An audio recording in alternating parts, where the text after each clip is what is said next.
اللهم صل على سيدنا محمد یا رب صل وسلم. بسم اللہ الرحمن الرحیم. سورہ یونس کا رکوع نمبر 11 یعنی آخری رکوع اور 11ویں پارے کا رکوع نمبر 16. اس کا لفظی ترجمہ مختصر گرامر کے ساتھ پچھلے لیکچر میں ہو چکا ہے. میں نے کہا تھا کہ اگلے لیکچر میں انشاءاللہ اس کی تفسیر شروع کروں گا. تو ہم اس کی تفسیر شروع کرتے ہیں سورہ یونس کے آخری رکوع کی. اعوذ باللہ من الشیطان الرجیم. بسم اللہ الرحمن الرحیم. قل یا ایھا الناس ان کنتم فی شک من دینی فلا اعبد الذین تعبدون من دون اللہ. اے نبی آپ لوگوں سے کہہ دیجئے، اے لوگو اگر تم میرے دین کی طرف سے شک میں ہو تو میں ان معبودوں کی عبادت نہیں کروں گا اللہ کو چھوڑ کے تم جن کی عبادت کرتے ہو. چونکہ یہ سورہ یونس کا آخری رکوع ہے نا، گویا اس میں خلاصے کے طور پر ایک براءت کا اعلان کیا جا رہا ہے کہ اے نبی آپ ان کو بتا دیجئے میں نے تمہیں توحید کے دلائل دے دیے، میں نے آخرت کے دلائل دے دیے، یونس علیہ السلام اور موسیٰ علیہ السلام کا واقعہ سنا دیا جو بالکل ان کتابوں آسمانی کتابوں میں بھی اسی طرح ہی ہے یہ، اور اہل کتاب سے بھی میری صداقت پوچھ سکتے ہو. اس کے باوجود بھی اگر تم مجھ پر ایمان نہیں لے کر آتے تو کسی کے ذہن میں یہ وہم پیدا ہو سکتا ہے کہ شاید میں اپنی دعوت سے پیچھے ہٹ جاؤں اور میں بھی تھوڑا تھوڑا تمہارے معبودوں کو ماننا شروع کر دوں. انسان کی نیچر ہے نا کہ جب آپ دلائل دیتے ہیں اور سامنے والا بالکل بھی نہیں مانتا تو نیچر ہے انسان کی، اس میں یہ وہم پیدا ہو جاتا ہے کہ شاید میں غلط ہوں. تو قرآن نبی کو حکم دے رہا ہے کہ آپ ان کو بتا دیجئے کہ تم یہ بات دماغ سے نکال دو کہ میں ان معبودوں کو پوجوں گا جن کی عبادت تم کرتے ہو، تو میں تمہارے اس دین سے بری ہوں. اے لوگو اگر تم میرے دین کے بارے میں شک میں ہو کہ اسلام برحق ہے یا نہیں ہے تو یہ دماغ سے نکال دو کہ میں تمہارے معبودوں کی عبادت کروں گا. نا نا نا ان کے تو برحق ہونے کی کوئی دلیل ہی نہیں ہے. فلا اعبد الذین تعبدون من دون اللہ، میں عبادت نہیں کروں گا ان معبودوں کی جن کو تم اللہ کو چھوڑ کے جن کو تم پوجتے ہو.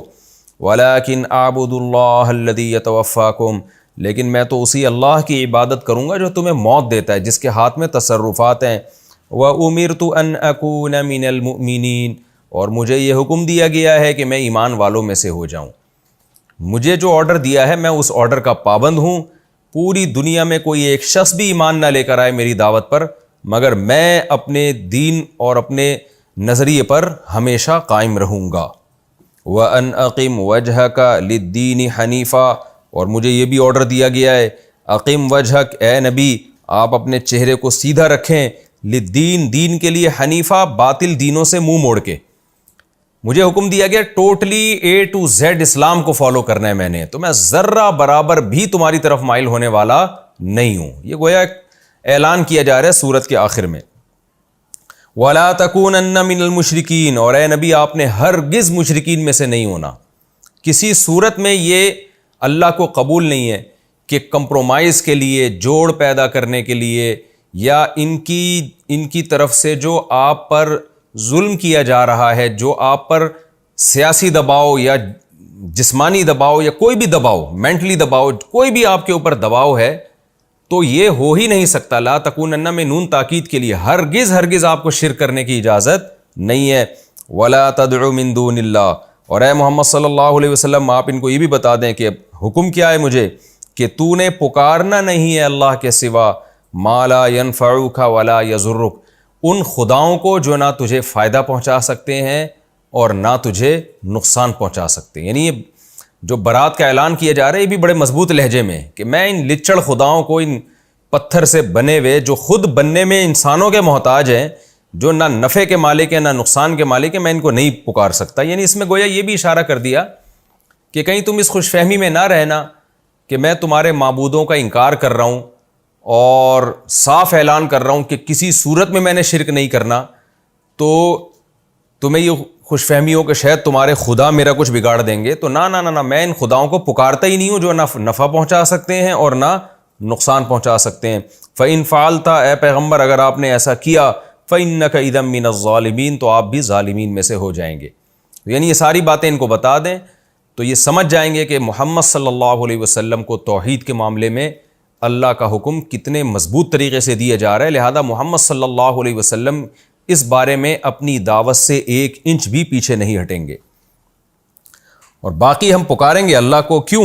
وَإِن يَمْسَسْكَ اللَّهُ بِضُرٍّ، اس لیے کہ اللہ کی یہ طاقت ہے کہ اگر اللہ آپ کو چھوئے نقصان کے ساتھ، یعنی اللہ آپ کو نقصان پہنچانا چاہے، فَلَا كَاشِفَ لَهُ إِلَّا هُوَ، تو اس نقصان کو کوئی دور نہیں کر سکتا سوائے اس اللہ کے.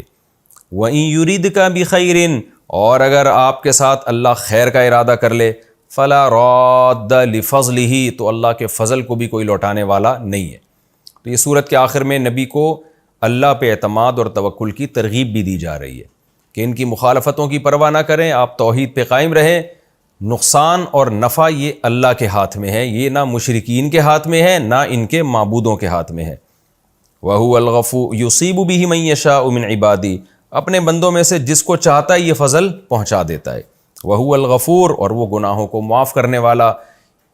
کیا مطلب؟ ہم اس اللہ کو پکاریں گے کہ اگر ہم سے اس کی کوئی نافرمانی ہو جائے تو وہ اللہ تو رحیم بھی ہے، غفور بھی ہے.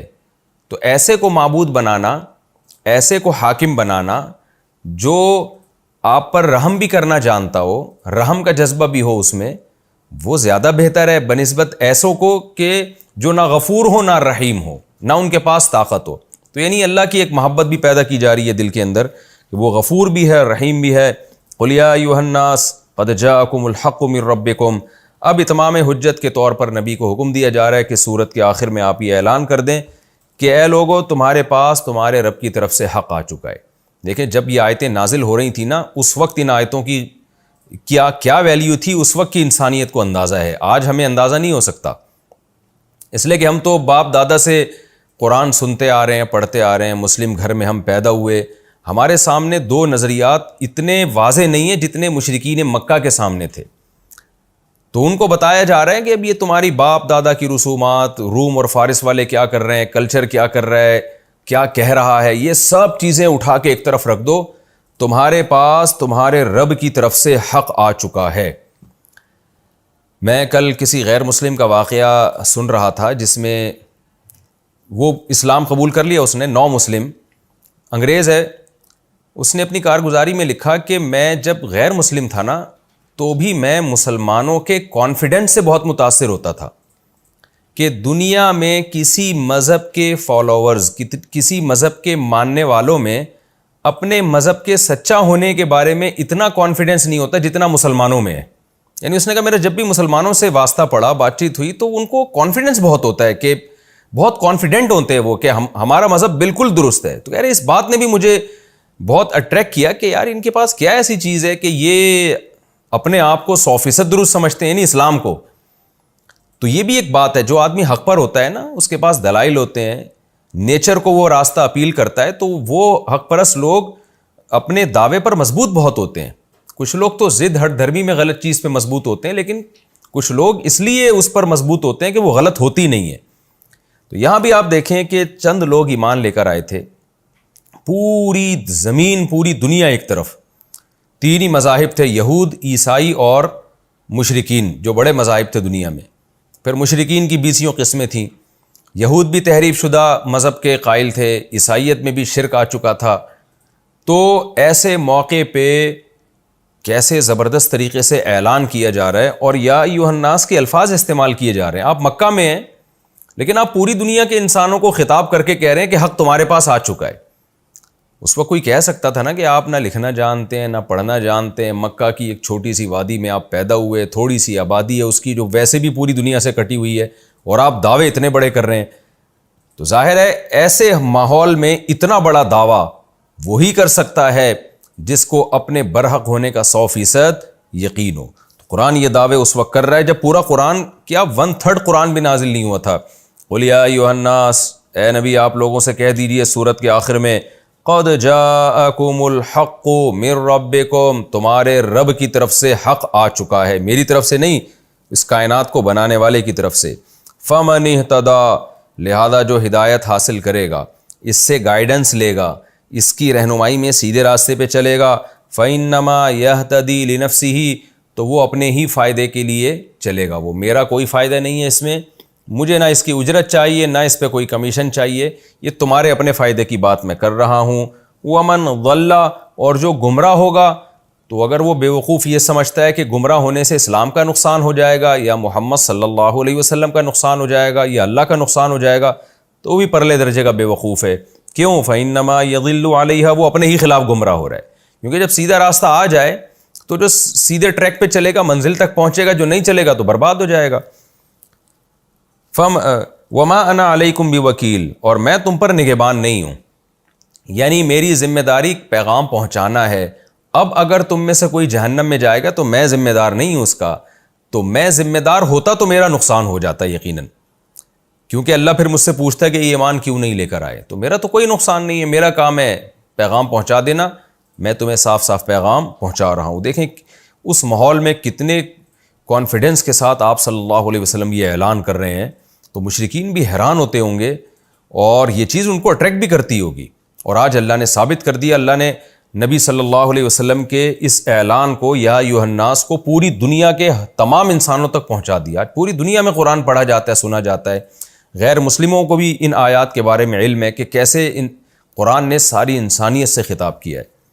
وَاتَّبِعْ مَا يُوحَىٰ إِلَيْكَ، اور اے نبی ہم آپ کو بھی حکم دے رہے ہیں کہ آپ کی طرف بھی جو وحی کی جا رہی ہے آپ نے اسی کو فالو کرنا ہے، کلچر کے پیچھے نہیں چلنا. وَاصْبِرْ، اور مخالفت کی پرواہ مت کریں بلکہ صبر کریں. آپ پوری دنیا ایک طرف، آپ چند لوگوں کے ساتھ ایک طرف، ظاہر ہے اس میں صبر ہی کرنا پڑے گا. تو آپ صبر کیجئے حتیٰ یحکم اللہ. یہ صبر ہمیشہ نہیں کرنا پڑے گا، ایک وقت آئے گا کہ اللہ اپنا فیصلہ کر دے گا، یعنی عملی فیصلہ، پریکٹیکلی فیصلہ. زبان سے تو اللہ نے فیصلہ پہلے ہی کر دیا، حق کیا ہے باطل کیا ہے، عمل بھی کر کے دکھا دے گا. یعنی مکہ فتح ہو جائے گا، اسلام کو غلبہ مل جائے گا اور لوگ جوق در جوق اسلام میں داخل ہونا شروع کر دیں گے اور اسلامی خلافتیں دنیا میں پھیل جائیں گی. تو اس وقت تک آپ صبر کیجئے. وَهُوَ خَيْرُ الْحَاكِمِينَ. اب سوال پیدا ہوتا ہے، گراؤنڈ ریئلٹی تو یہ کہہ رہی ہے کہ اللہ عملاً کیا فیصلہ کرے گا؟ سارے اسباب تو مشرکین کے حق میں جا رہے ہیں. تو اللہ نے بتا دیا اللہ سب سے بہترین فیصلہ کرنے والا ہے. جب وہ ارادہ کر لیتا ہے تو اس کے فیصلوں کے آگے کوئی تدبیر کارگر ثابت نہیں ہوتی. تو اللہ نے بھی ارادہ کر لیا اسلام کو دنیا میں غالب کرنے کا. تو اے نبی آپ صبر کیجیے، اللہ بہترین فیصلہ کرنے والا ہے. یہ جی سورہ یونس کا آخری رکوع ختم ہوا. بہت مختصر رکوع تھا اور اس میں خلاصہ ہی تھا. دو ہی باتیں ہیں اس میں کہ ایک تو نبی کو حکم دیا جا رہا ہے کہ اے نبی آپ ان سے کہہ دیجئے کہ تم اگر ایمان نہیں لاتے تو اس خوش فہمی میں مت رہنا کہ میں تمہاری طرف تھوڑا سا جھک جاؤں گا. ایسا نہیں ہو سکتا، میں شرک کا راستہ اختیار نہیں کروں گا. میں اسی خدا کی مان کے چلوں گا جس کے پاس تمام تر اختیارات ہیں. وہ نفع پہنچانا چاہے تو کوئی روک نہیں سکتا، نقصان پہنچانا چاہے تو بھی کوئی روک نہیں سکتا. اور دوسری بات یہ کہ لوگوں کو یہ اعلان کر کے بتا دیا جائے کہ حق تمہارے پاس آ چکا ہے. اب تک تمہارے پاس سیدھا راستہ نہیں تھا. تمہارے پاس ہو سکتا ہے ٹوٹا پھوٹا میڈیکل سائنس کا علم ہو سکتا ہے تمہارے پاس انجینئرنگ کا علم ہو سکتا ہے تمہارے پاس اور بہت سارے ہنر ہوں، لیکن سیدھا راستہ انسان کو انسان بنانے کا راستہ، اور وہ راستہ جس پہ چلنے سے خدا خوش ہوتا ہے، جو فطرت کا راستہ ہے، وہ تمہارے پاس نہیں تھا. وہ راستہ آ چکا ہے تمہارے پاس. تمہیں اب صحیح اور غلط کی تمیز ہو جائے گی اگر اس کو فالو کرو گے. اب وہ آ چکا ہے، پہلے نہیں تھا تو تم پر حجت تمام نہیں ہوئی تھی، اب قرآن کے ذریعے وہ آ چکا ہے. تو یہ بہت اہم آیت ہے اس رکوع میں. اور آخر میں کہ دو باتیں اور بھی، کہ جو ہدایت حاصل کرے گا اپنے فائدے کے لیے اور جو گمراہی پہ چلے گا اپنا ہی نقصان کرے گا. اور اللہ کے نبی کو تو حکم دیا جا رہا ہے کہ آپ نے تبلیغ کا کام کرتے رہنا ہے اور اسی قرآن کو فالو کرنا ہے جو آپ پہ نازل ہو رہا ہے، اور صبر کرنا ہے آپ نے. ایک دن آئے گا کہ اللہ فیصلہ کر دے گا اور پھر آپ کو صبر کی اس کیفیت سے اللہ تعالیٰ نکال دے گا، یعنی وہ مصائب نہیں رہیں گے جو اب ہو رہے ہیں. اللہ تعالیٰ ہمیں سمجھنے کی عمل کی توفیق عطا فرمائے. ہماری سورہ یونس ختم ہوئی، اب ہم انشاءاللہ آگے چلتے ہیں سورہ ہود کی طرف. اور اسی سورہ ہود کے رکوع میں، آدھے رکوع میں ہمارا یہ 11واں پارہ بھی ختم ہو جائے گا اور 12واں پارہ انشاءاللہ ہمارا اسی میں شروع ہو جائے گا.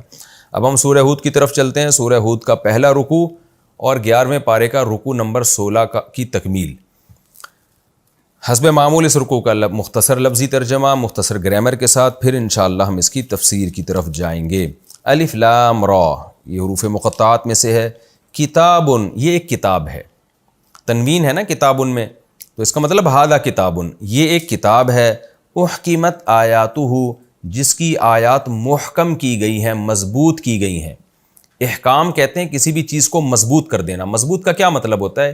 ہر چیز کی مضبوطی اس کے اعتبار سے ہوتی ہے. یہ میں لفظی ترجمے ہی میں سمجھا رہا ہوں تاکہ اس کا احکام کا صحیح ترجمہ آپ کو سمجھ میں آئے. دیکھیں کوئی عمارت میں احکام کیا ہے کہ اس کی بنیاد مضبوط ہو, اس میں سریہ خوب ڈلا ہوا ہو. کسی کلام میں مضبوطی کیا کہتے ہیں؟ بات اس کی جاندار ہو, اس میں سقم نہ ہو, سننے والا یہ نہ کہے کہ یار یہ پتہ نہیں کیا کہہ رہا ہے اور یہ تو غلط کہہ رہا ہے. تو اللہ نے قرآن کی آیات کو مضبوط کیا ہے. جو بھی سنے گا کہے گا یار بالکل درست بات کی جا رہی ہے, یعنی دلائل سے مضبوط کر دیا اللہ نے اس کو. تو کتاب احکمت آیاتہ, یہ ایک ایسی کتاب ہے جس کی آیات کو مضبوط کیا گیا ہے. ثم فصلت, پھر اس کو ڈیٹیل سے بیان کیا گیا ہے, تفصیل بھی کی گئی ہے. تفسیر میں انشاءاللہ اس کی تفصیل بتاؤں گا میں. پھر اس کی تفصیل کی گئی ہے من لدن حکیم خبیر, ایک ایسے بادشاہ کی طرف سے جو حکمت والا بھی ہے اور باخبر بھی ہے. اللہ تعبدوا الا اللہ, اللہ اصل میں تھا ان, میں نے آپ کو بتایا ان تفسیر کے لیے آتا ہے بہت دفعہ. پچھلے کلام میں جو ایک ابہام سا ہوتا ہے نا, یعنی ایک قول چھپا ہوا ہوتا ہے, تو اس قول کی تفسیر. اب پچھلے کلام میں کیا تھا کہ یہ آیات مضبوط کی گئی ہیں اور اس میں تفصیل بیان کی گئی ہے. تو وہ تفصیل کیا بیان کی گئی ہے؟ تو وہ آگے آ رہا ہے اللہ تعبدوا الا اللہ. وہ تفصیل یہ ہے کہ لا تعبدوا الا اللہ, اللہ کے سوا کسی کی غلامی نہیں کرنی. اننی لکم منہ نذیر مبین, بے شک میں یعنی محمد صلی اللہ علیہ وسلم تمہارے لیے منہ اس اللہ کی طرف سے نذیر بھی ہوں اور وبشیر بشیر بھی ہوں. میں تمہیں اللہ کے عذاب سے ڈرانے والا بھی ہوں اور خوشخبری بھی سنانے والا ہوں. وَأَنِ اسْتَغْفِرُوا رَبَّكُمْ, اور یہ بھی حکم دیا جا رہا ہے اس کتاب میں جو تفصیل بیان کی جا رہی ہے اس کا ایک اور مضمون بھی ہے, وہ یہ ہے ان استغفروا, ملا کے پڑھا جاتا ہے ان استغفروا, کہ استغفروا ربکم, اپنے رب سے استغفار کرو, گناہوں کی معافی چاہو. ثم توبوا الیہ, پھر اسی کی طرف متوجہ رہو, اس توبہ پر قائم بھی رہو. تابہ یتوبو کا معنی متوجہ ہونا. اس سے فائدہ کیا ہوگا؟ یمتعکم متاعا حسنا, متع یمتع تمتیعا, فائدہ پہنچانا. وہ اللہ تمہیں فائدہ پہنچائے گا, یعنی تمہاری زندگی میں تمہیں نفع دے گا. متاعا, ایسا نفع, حسنا جو اچھا نفع ہوگا, پاکیزہ نفع ہوگا. الی اجل مسمی, ایک وقت مقرر تک, یعنی موت تک کے لیے تمہیں اچھی زندگی دے گا. وَيُؤْتِي كُلَّ ذِي فَضْلٍ, اور دے گا ہر فضل والے کو فضلہ, اس کا فضل. اس کی میں تفسیر میں انشاءاللہ اس کی ڈیٹیل بتاؤں گا. وَإِن تَوَلَّوْا, اور اگر تم اعراض کرو گے اس دعوت سے, فَإِنِّي أَخَافُ عَلَيْكُمْ, تو بے شک میں ڈرتا ہوں تمہارے اوپر, عذاب یوم کبیر, ایک بہت بڑے دن کے عذاب سے. اِلَى اللَّهِ مَرْجِعُكُمْ, مرجع کا معنی لوٹنا, اللہ ہی کی طرف تمہارا لوٹنا ہے. وَهُوَ عَلَى كُلِّ شَيْءٍ قَدِيرٌ, اور وہ ہر چیز پر قدرت رکھتا ہے. الا, خبردار سنو, انہم یثنون صدورہم, ثنا یثنی, سا سے جو ہے اس کا معنی ہوتا ہے موڑنا, لپیٹنا کسی چیز کو. تو یثنون اصل میں تھا یثنیون. الا انہم یثنون صدورہم, خبردار سنو یہ لوگ یعنی یہ جو مشرک لوگ ہیں اپنے سینوں کو موڑ دیتے ہیں. لیستخفوا, تاکہ چھپ جائیں, مخفی ہونے سے نکلا ہے. یستخفیو تھا اصل میں, خفیہ یخفا کا معنی چھپنا, مخفی ہوتا ہے نا, کہتے ہیں لیستخفوا منہ, تاکہ اس اللہ سے چھپ جائیں یہ. الا, خبردار سنو, حین یستغشون, حین کا معنی وقت, جس وقت یہ یستغشون ثیابہم, ثیاب کپڑوں کو کہتے ہیں, یستغشون غشی سے نکلا ہے ڈھانپنا, جس وقت یہ اپنے کپڑوں سے ڈھانپتے ہیں یعنی اپنے آپ کو چھپاتے ہیں. یعلم ما یسرون, تو اللہ جانتا ہے ان باتوں کو, یسرون جو یہ سر کرتے ہیں, چھپاتے ہیں. وما, اور ان باتوں کو بھی جانتا ہے. یعلنون, جو یہ ظاہر کرتے ہیں. انہ علیم بذات الصدور, بے شک وہ سینوں کے بھیدوں کو جانتا ہے. وما من دابۃ, اور نہیں ہے کوئی جانور چوپایا. دابہ دبا یدبو, دبابا یدببو سے نکلا, اس کا معنی زمین پہ رینگنا, لیکن مراد اس سے بعض دفعہ اس سے صرف رینگنا مراد نہیں ہوتا, ہر چلنے والے جانور کو بھی کہا جاتا ہے. اور پھر اس میں مزید عموم ہو تو ہر مخلوق پر اس کا اطلاق ہوتا ہے. تو وما من دابۃ فی الارض, زمین میں کوئی بھی مخلوق ایسی نہیں ہے, الا, مگر یہ کہ علی اللہ رزقها, اللہ پر ہے اس کا رزق, اللہ کے ذمہ ہے اس کا رزق. وَيَعْلَمُ اور اللہ جانتا ہے مستقرہا اس کے مستقل ٹھکانے کو. مستقر کہتے ہیں جائے قرار، مستقر استقرار سے ہے، قرار سے ہے. جائے قرار، جائے قرار کسے کہتے ہیں؟ جو آپ کی رہائش کا مستقل ٹھکانہ ہو. وَمُسْتَوْدَعْ، مستودع یہ ودیعت سے نکلا ہے. ودیعت کہتے ہیں امانت کو. مستودع امانت کی جگہ، یعنی وہ جگہ جہاں بطور امانت کے رہتا ہے انسان. ظاہر ہے جس جگہ بطور امانت کے کوئی چیز رکھی جاتی ہے تو وہ عارضی ہوتی ہے، تو اس لیے اس کا ترجمہ مفسرین نے کیا کیا؟ مستقرہا مستقل رہائش گاہ، مستودعہا عارضی رہائش گاہ. تو تفسیر میں مزید ڈیٹیل بتاؤں گا. کل فی کتاب مبین، یہ سب چیزیں ایک واضح کتاب میں لکھی ہوئی ہیں. وہو الذی خلق السماوات، اللہ وہ ذات ہے جس نے آسمانوں کو پیدا کیا، والارض اور زمین کو، فی ستۃ ایام 6 دنوں میں، وکان عرشہ علی الماء اور اس کا عرش پانی پر تھا. لیبلوکم کیوں پیدا کیا؟ تاکہ وہ تمہیں آزمائے. ایکم احسن کون زیادہ اچھا ہے، عملاً عمل کے اعتبار سے. وَلَئِن قُلْتَ واو کا معنی اور، لام تاکید کے لیے. وَلَئِن قُلْتَ اور اے نبی اگر آپ ان سے کہیں اِنَّكُمْ مَبْعُوثُونَ کہ تم اٹھائے جاؤ گے، من بعد الموت موت کے بعد، لَيَقُولَنَّ الَّذِينَ كَفَرُوا تو یہ کافر لوگ کہتے ہیں ان ھذا الا سحر مبین نہیں ہے یہ مگر کھلا ہوا جادو. وَلَئِنْ أَخَّرْنَا عَنْهُمُ الْعَذَابَ اور اگر ہم ان سے عذاب کو مؤخر کر دیں، إِلَىٰ أُمَّةٍ مَعْدُودَةٍ ایک معدود وقت تک. معدود عدد سے نکلا ہے، گننے کو کہتے ہیں، معدودہ گنے چنے، اور امہ وقت کو بھی کہا جاتا ہے. تو ایک گنے چنے ٹائم کے لیے، گنے چنے دنوں کے لیے ہم اگر ان سے عذاب کو مؤخر کر دیں، لَيَقُولُنَّ تو یہ کہتے ہیں، ما کون سی چیز ہے، يَحْبِسُهُ جو اس عذاب کو روک رہی ہے. الا خبردار سنو، یوم یاتیہم جس دن وہ عذاب ان کے پاس آئے گا، لیس مصروفا عنہم تو وہ پھرے گا نہیں ان سے. صرف یصرف کا معنی پھیرنا، مصروف پھری بھی چیز، تو عذاب ان سے پھرا ہوا نہیں ہوگا. وحاق بہم اور گھیر لے گا ان کو، ما وہ چیز، کانوا بہ یستہزئون جس کا یہ مذاق اڑایا کرتے تھے. یہ جی سورہ یونس کا سورہ ہود کا پہلا رکوع ہم نے پڑھا اور اسی میں ہمارا 12واں پارہ بھی شروع ہو گیا. اس کی ہم نے لفظی ترجمہ اور مختصر گرامر پڑھ لی. اب ہم انشاءاللہ اس کی تفسیر کی طرف آتے ہیں. سورہ ہود یہ ایک پیغمبر کے نام پر ہے، ہود علیہ السلام کے نام پر، جن کو قوم عاد کی طرف بھیجا گیا، کیونکہ یہاں اس صورت میں حضرت ہود علیہ السلام کا واقعہ تفصیل سے ہے، قوم عاد کا واقعہ تفصیل سے ہے، تو اسی کی مناسبت سے اس صورت کا نام سورہ ہود رکھا گیا. اور یہ بھی مکی صورت ہے، اس میں بھی عقیدے کا بیان، آخرت کا بیان، توحید کا بیان، رسالت کا بیان، تو اور موٹے موٹے جو اسلام کے بیسک احکام ہیں ان کا بیان زیادہ ہوگا. الف لام را حروف مقطعات میں سے ہے. کتاب احکمت آیاتہ یہ ایک کتاب ہے جس کو تم پڑھ رہے ہو. احکمت آیاتہ اس کی آیات بہت مضبوط کی گئی ہیں، محکم کی گئی ہیں، دلائل سے ان کو مضبوط کیا گیا ہے. یعنی ایسا کلام ہے جس کو سن کے تم کہو گے کہ ایک پائیدار کلام ہے، ایک ایسا کلام ہے جس کی کوئی مضبوط بیس ہے. جب کوئی بات کر رہا ہوتا ہے نا تو کچھ لوگ ہوتے ہیں ادھر ادھر کی پھینک رہے ہوتے ہیں، وہ خود بھی کنفیوز ہوتے ہیں کہ کہنا کیا چاہ رہے ہیں. بعض دفعہ متضاد ہوتا ہے ان کی باتوں میں، تو اور بعض دفعہ جب کوئی بات کر رہا ہوتا ہے ہم کہتے ہیں یار ایک جاندار بات کی ہے اس نے، اختلافی مسئلے میں اس نے بڑی ایک جاندار بات کی ہے، مختلف ڈیبیٹ میں اس کی بات میں بڑا وزن تھا. تو یہ مطلب ہے احکمت آیاتہ کا، کہ ایک کلام ہے، ایک کتاب ہے جس کی آیات کو، جس کے جملوں کو، جس کے سینٹنسز کو بہت مضبوط کیا گیا ہے. ثم فصلت اور پھر صرف مضبوط نہیں کیا گیا، اس کو تفصیل سے بیان کیا گیا ہے، یعنی کھول کھول کے آیتوں کو بیان کیا گیا ہے. عام طور پہ جو مضبوط کلام ہوتا ہے وہ انتہائی مختصر اور مشکل کلام ہوتا ہے، اس کی شروحات دیکھنی پڑتی ہیں، لکھنی پڑتی ہیں، اس میں ڈیٹیل نہیں ہوتی. وہ عام طبقہ جو ہے نا ان کو اپیل نہیں کر رہا ہوتا، وہ بہت ہی پڑھے لکھے قسم کے لوگ اس کو سمجھتے ہیں. لیکن قرآن میں ایسا نہیں ہے. قرآن کہہ رہا ہے ثم فصلت، پھر اس میں ایک بات یہ بھی ہے کہ اس کی آیتوں کو کھول کھول کے بیان کیا گیا ہے.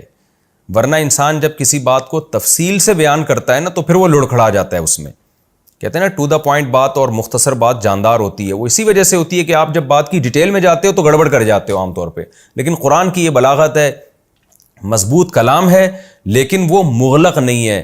ایسا نہیں ہے کہ سمجھ میں ہی نہ آ رہا ہو, بہت آسان کر دی اللہ نے اس کلام کو. ثم فصلت, تفصیل سے یعنی آسان طریقے سے اس کو کھول کھول کے اس کی آیتوں کو بیان کر دیا گیا ہے. اور یہ سب کام کس کی طرف سے ہو رہے ہیں؟ انسانوں کی طرف سے نہیں ہو رہی ہے, بلکہ من لدن, یہ کلام اس ذات کی طرف سے ہے, حکیمن, جو بہت حکمت والی ذات, خبیرن, اور ہر چیز سے باخبر ہے. تو خود سوچیں, ہم جو تجزیہ نگاروں کو دیکھتے ہیں نا, جو باخبر ہوتے ہیں ان کا کلام مضبوط ہوتا ہے. اور اگر حکمت بھی ہو کہ کیا بات کرنے کی ہے کیا بات کرنے کی نہیں ہے, تو کلام میں کیسی جان پیدا ہو جائے گی. تو یہ قرآن اس ذات کا کلام ہے, اس اللہ کا کلام ہے جو حکمت والی ذات ہے اور ہر چیز سے باخبر ہے, لہذا اس کے کلام میں غلطی نہیں ہو سکتی.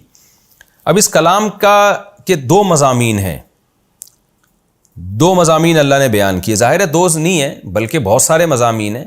تو دو مضامین کو اس لیے ہائی لائٹ کیا جا رہا ہے کہ یہ اس کلام میں جو قرآن اللہ نے نازل کیا ہے اس کے اہم ترین مضامین میں سے ہیں. تو ان دو مضامین میں سے کیا ہے؟ اللہ تعبدوا الا اللہ. پہلا جو سب سے امپورٹنٹ مضمون ہے اس کا وہ یہ ہے کہ اللہ کے سوا کسی کی عبادت غلامی نہیں ہوگی. یہ بہت امپورٹنٹ بات ہے. جو مذہبی لوگ نہیں ہیں, جو سیکولر لوگ ہیں, لبرل لوگ ہیں, انہوں نے گاڈ کو سیکنڈری قرار دیا, دوسرے درجے پہ رکھا ہے. وہ اپنے ملکی قوانین کو اور اپنی آرا کو, اپنی خاندانی رسومات کو, اپنے کلچر کو, اپنی عقل کو سب سے پہلے رکھتے ہیں. لہذا کوئی اپنی عقل کا غلام ہے. قرآن میں ایک جگہ آتا ہے کہ افرأیت من اتخذ الہہ ہواہ, کیا تم نے ایسے شخص کو دیکھا جس نے اپنی خواہشات کو خدا بنایا ہوا ہے؟ تو بعض لوگ اپنی خواہشات کی عبادت بھی کرتے ہیں. تو خواہشات کی عبادت کیا ہے؟ جو ہمارا جو مذہب سے باغی طبقہ ہے, زنا کر رہا ہے اور پتہ نہیں کیا کیا کر رہا ہے, شراب پی رہا ہے, وہ خواہشات کی پوجا کر رہے ہیں. تو قرآن کا جو سب سے بڑا مقصد تھا کہ ساری دنیا کے سارے انسانوں کو ایک جگہ جمع کیا جائے, اور وہ کیا ہے؟ خدا کی غلامی. کہ حلال و حرام کرنا, قانون سازی, یہ بنیادی طور پہ خدا کا کام ہے جس نے تمہیں بنایا. تم اس کے ماتحت رہ کے تو قانون سازی کر سکتے ہو, اس کے اگینسٹ نہیں جا سکتے تم. تو یہ قرآن کا سب سے پہلا دعویٰ ہے جو بہت ہی مضبوط مضمون ہے قرآن کا, اور وہ اللہ نے بیان کر دیا اللہ تعبدوا الا اللہ, کہ عبادت سے مطلب غلامی, مکمل طور پہ جو غلام ہو تم اللہ کے ہو, اللہ کے آگے کسی اور کی تم نے نہیں سننی. اننی لکم منہ نذیر و بشیر.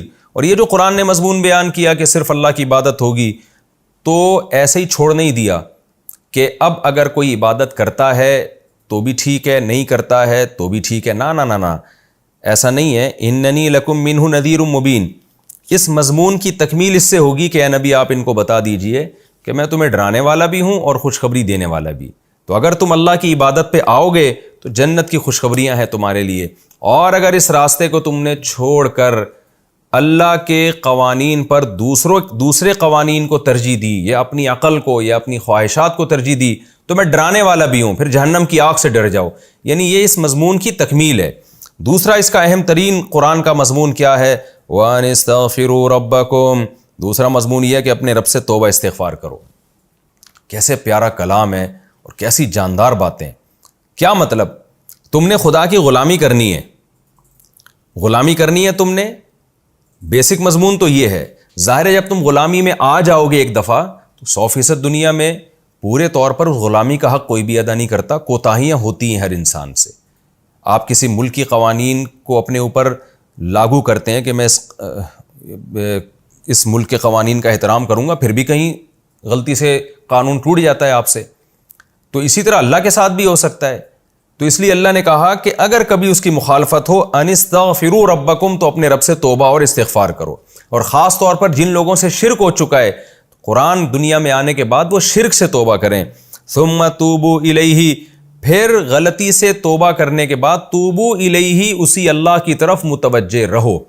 یعنی قرآن کا اللہ نے خلاصہ ان دو آیتوں میں بیان کر دیا کہ قرآن حکم دے رہا ہے کہ اس بات کا التزام کرو کہ آج کے بعد میں صرف اور صرف خدا کو, اللہ کو اپنا بڑا مانوں گا, میں اس کے قانون کے آگے کسی کی نہیں سنوں گا. جب تک آپ یہ التزام نہیں کر لیتے اور اسی راستے کو برحق نہیں سمجھتے اس وقت تک آپ اسلام کے دائرے میں داخل نہیں ہوتے. اور پھر عملی کوتاہی اگر ہو رہی ہے تو اس کے لیے توبہ استغفار، اور توبہ استغفار کی بھی اللہ نے شرط بیان کر دی کہ یہ نہیں کرنا کہ توبہ کی پھر گناہ کیا، توبہ کی پھر گناہ، نہ نہ نہ، ثم توبوا الیہ، توبہ کرنے کے بعد پھر اس اللہ ہی کی طرف متوجہ رہنا ہے، یعنی اس توبہ پر قائم رہنے کی بھرپور کوشش کرنی ہے. پھر کیا ہوگا؟ یمتعکم متاعا حسنا، دنیا میں اس کا یہ انعام ملے گا کہ اللہ تمہیں ایک اچھی زندگی عطا کرے گا، پاکیزہ زندگی عطا کرے گا، جس کو قرآن میں دوسرے مقام پہ آتا ہے ربنا آتینا فی الدنیا حسنۃ، اے اللہ دنیا میں ہمیں پاکیزہ زندگی دے. دیکھیں عیاشی غیر مسلموں کے پاس بھی ہوتی ہے اور عیش و عشرت کی زندگی اہل ایمان بھی گزارتے ہیں، لیکن دونوں کے عیش و عشرت میں بہت فرق ہوتا ہے. ایک پاکیزہ عیش و عشرت ہے اور ایک وہ ہے جو گندگی میں منہ مارنے کے مترادف ہے. تو اللہ کہتے ہیں تم اگر اپنے عقیدے کو درست کر کے اللہ کی عبادت پہ آ جاؤ اور اعمال کو درست کر کے توبہ استغفار کے راستے پر آؤ اور گناہوں کو چھوڑنے والے راستے پر آ جاؤ، تو پھر کیا ہوگا؟ تمہیں دنیا میں بھی اللہ تعالیٰ ایک اچھی زندگی عطا کرے گا جیسے کہ اہل ایمان کو ملتی ہے، لیکن وہ اچھی زندگی ایک وقت مقرر تک ہوگی، یعنی موت تک ہوگی، اور پھر اس کے بعد جنت ہے، یعنی دنیا میں بھی اچھی زندگی ملے گی. وَيُؤْتِي كُلَّ ذِي فَضْلٍ فَضْلًا، اور ہر فضل والے کو اس کا فضل بھی دے گا. کیا مطلب؟ تم توبہ استغفار کر کے سیدھے راستے پہ چلے تو اس پر بھی انعام ہے، اور اگر تم نے کوئی اضافی کام کی اللہ کی خاطر، فضل کہتے ہیں اضافے کو، ایک تو ہے نا فرائض واجبات آپ پورے کر لیں، اسلام کے بیسک احکام کو پورے کر لیں، اور ایک ہے والسابقون السابقون میں داخل ہو جائیں، یعنی ہر عمل میں ایکسیلنسی پیدا کریں. آپ جتنے صدقہ آپ پر واجب نہیں ہے اس سے زیادہ شروع کر دیں، جتنی نماز آپ پر لازم نہیں ہے اس سے زیادہ شروع کر دیں، لوگوں کے ساتھ جتنا حسن سلوک آپ پر واجب نہیں ہے پھر بھی آپ اس سے بھی زیادہ حسن سلوک شروع کر دیں. تو کوئی بھی اضافی نیکی کرے گا تو ایسے ہر فضل والے کو، یعنی اضافی نیکی والے کو، فضلہ، اس کا فضل یعنی اس کے فضل کا بدلہ دے گا. تو برائیوں سے بچو گے جنت ملے گی، اور اچھے مزید کام کرو گے تو اعلیٰ درجے کی جنت ملے گی. وَإِن تَوَلَّوْا، لیکن اگر تم نے اس دعوت کو ٹھکرا دیا، یہ قرآن کے دو بیسک مضامین ہیں نا، اسی کی تکمیل بیان ہو رہی ہے. اگر تم نے اس دعوت کو ٹھکرا دیا تو یہ آپشنل نہیں ہے، خدا پر ایمان اور عمل صالح یہ آپشنل نہیں ہے کہ جو کر لے ٹھیک ہے، نہیں کرے تو بھی ٹھیک ہے، نہ نہ نہ نہ. وَإِن تَوَلَّوْا، اگر تم نے اس دعوت کو ٹھکرا دیا، فَإِنِّي أَخَافُ عَلَيْكُمْ عَذَابَ يَوْمٍ كَبِيرٍ، تو اے نبی ان کو بتا دیں میں بہت بڑے دن کے عذاب کا تم پہ خوف کرتا ہوں، اس لیے کہ جو عذاب جس دن آئے گا وہ بہت ہی بڑا دن ہوگا. تو وہ دنیا میں بھی آ سکتا ہے اور ورنہ آخرت میں تو یقینی ہے. رہا مسئلہ کہ جب ہم ان دو چیزوں پر کو فوکس کریں گے کہ اللہ پر ایمان لے آئیں اور اعمال بھی درست کر لیں، اور یہ یعنی یہ اپنے اوپر لازم کر لیں کہ ہر بات ہم نے اللہ کی مان کے چلنا ہے، تو شیطان ورغلاتا ہے کہ بھئی پھر یہ دنیا کے مزے تو کرکرے ہو جائیں گے. تو اللہ کہتے ہیں الی اللہ مرجعکم، اسی اللہ کی طرف تم نے لوٹ کر جانا ہے. آپ اس کو قرآن کا تیسرا مضمون بھی سمجھ سکتے ہیں اور پہلے دو مضمون کی تکمیل بھی سمجھ سکتے ہیں کہ اللہ ہی کی طرف تم نے لوٹ کر جانا ہے. یعنی یہ بھی ایک قرآن کا ایک اہم ترین مضمون ہے کہ یہ دنیا ختم ہو کے فنا نہیں ہو جاتی، بلکہ تم نے جانا اس اللہ کی طرف ہے. وَهُوَ عَلَىٰ كُلِّ شَيْءٍ قَدِيرٌ، اور وہ ہر چیز پر قدرت رکھتا ہے. کیا مطلب؟ انسان کہتا ہے ہم نے اللہ کی طرف کیسے لوٹ کے جانا ہے، ہم تو مر کے ختم ہو جاتے ہیں، مٹی ہو جاتے ہیں. تو اللہ نے اس کا جواب دیا کہ نہ نہ نہ نہ نہ، جو پہلی مرتبہ پیدا کر سکتا ہے وَهُوَ عَلَىٰ كُلِّ شَيْءٍ قَدِيرٌ، وہ ہر چیز پر قدرت رکھتا ہے، وہ دوبارہ بھی پیدا کرے گا. تو اس بات کو یہ جو الی اللہ مرجعکم جمیعا ہے، آپ یہ بھی کہہ سکتے ہیں کہ قرآن کے دو اہم ترین مضامین ہیں جن کو اللہ نے بیان کیا، ایک اللہ کی عبادت اور ایک عمل صالح اختیار کرنا. تو یہ باقی چیزیں اس کی تکمیل کے لیے ہیں. اور یوں بھی کہہ سکتے ہیں کہ تیسرا مضمون بھی اللہ نے بتایا کہ الی اللہ مرجعکم، یہ بھی قرآن کا ایک امپورٹنٹ مضمون ہے کہ دنیا کہتی ہے کہ ہم مر کے ختم ہو جاتے ہیں، قرآن کہہ رہا ہے مرنے کے بعد تم نے اللہ کی طرف لوٹ کر جانا ہے.